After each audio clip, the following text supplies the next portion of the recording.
আপনি কি জানেন মধ্যপ্রাচ্যের অন্যতম শক্তিশালী সামরিক বাহিনী রয়েছে ইরানের? সংখ্যায়, অস্ত্রে আর কৌশলে ইরান অনেক দেশের জন্যই বড় চ্যালেঞ্জ। প্রথমেই আসি সেনাবাহিনীর আকারে। ইরানের সক্রিয় সামরিক সদস্য প্রায় ৬ লাখের বেশি। এর সঙ্গে রয়েছে কয়েক লাখ রিজার্ভ ফোর্স। এছাড়া আলাদা করে আছে ইসলামিক রেভলিউশনারি গার্ড কর্পস বা IRGC, যারা সরাসরি দেশের গুরুত্বপূর্ণ সামরিক অভিযান পরিচালনা করে। এবার আসি ক্ষেপণাস্ত্র শক্তিতে। ইরান মধ্যপ্রাচ্যে সবচেয়ে বড় ব্যালিস্টিক মিসাইল ভান্ডারের মালিকদের একটি।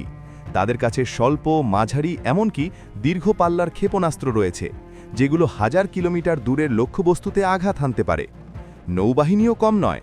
পারস্য উপসাগর ও হরমুজ প্রণালীতে ইরানের দ্রুতগতির যুদ্ধজাহাজ, সাবমেরিন এবং মাইন স্থাপনের ক্ষমতা রয়েছে।